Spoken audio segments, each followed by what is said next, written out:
I always say from step 4 on now through to 9, this is the part, phase 2, I call invoking the shift. So here, what we've done, we've got them to accept, basically, or they've accepted that, you know, they've developed a destructive drinking habit due to trying to escape the curriculum of life. They've crossed the abreactive threshold, and they realise that they've got fears, guilt, pain and futility that they're trying to escape from. Okay, now what we need to shift the consciousness, to shift their thinking. We need to enable them to shift the thinking. We don't shift the thinking. I must make that distinction. It's for them to do it, but we enable. That's what we are, we're enablers. So we're going into invoking the shift. Okay, so here, step 4 says, aspire to invoke a major shift in consciousness by allowing life to unfold from the wisdom of our indwelling divinity. Okay, what does that mean?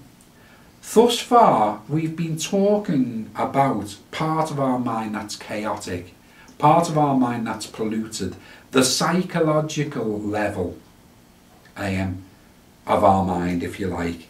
And we're doing work on that. We're starting work. In a sense, this one is a gesture, and it's awareness that if we transcend that psychological chaos in our mind, that there's an unblemished part of ourselves.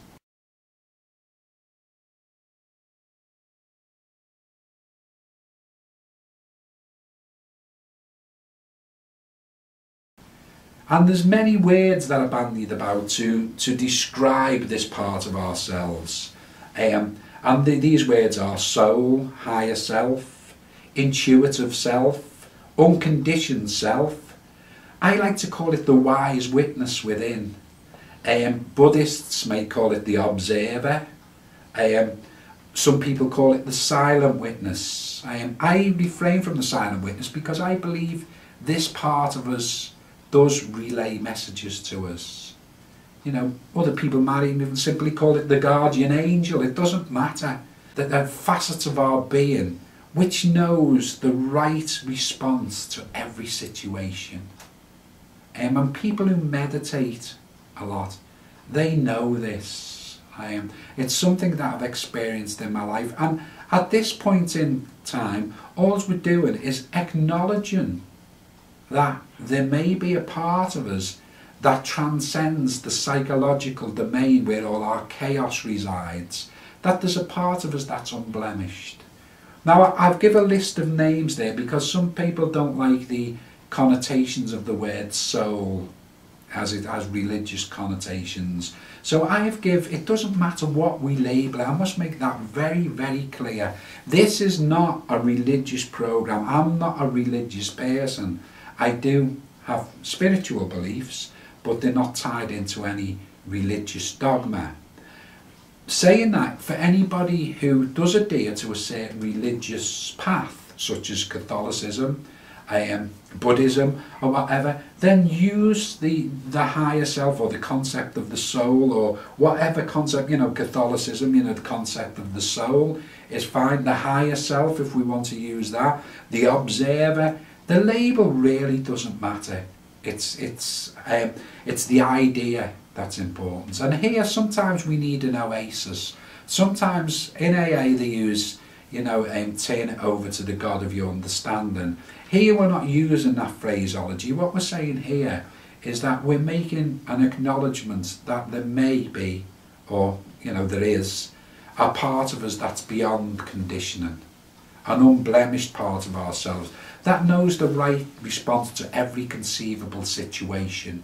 And what we're doing here is just a simple gesture of saying, on a daily basis, I hand this day over to that part of me that knows the right conceivable, action to every conceivable problem, Right? So it's a gesture, that's all it is. And it's something that works very, very well for people. And here's an idea of what I may say to myself.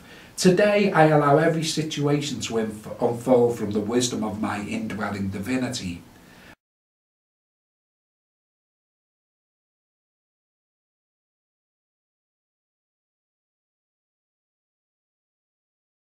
Okay, you can use today.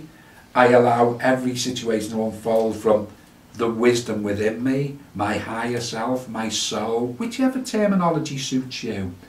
In doing so, I rest assured that I will meet every situation in a way that enhances my life and the lives of all those I encounter. It's a simple gesture. This is to start to initiate that shift in consciousness. What this does, by the way, really, this is suggestion. We're suggesting to our unconscious mind that we want to think about every situation that comes out. Instead of in the past where we've acted robotically to different situations and we've perhaps took wrong action, here what we're saying, when we make this suggestion to our unconscious mind by saying this actual phrase, we're bringing our awareness, we're raising our awareness, because what we're going to think of every time a situation comes up, we'll think about what we said in the morning, and that way we'll bring our life into consciousness. We'll stop living unconsciously, robotically, automatically, and we'll start thinking and we'll start living our life consciously. What this does is open the door for step 5 in many ways. But for those who have got a profound religious belief, or for those who've got a profound spiritual belief, if you believe that you've got this higher self, this soul, then hand your life over, hand your day over to the wisdom of that. And I would even go one step further in that, converse with this part of you as though it's a person. Tell this part of you what your needs are. But, you know, so many of us, or people who are religious, or people who are spiritually minded, will say a prayer or an intention, which is the same thing. And they're quite, you know, they will say the prayer.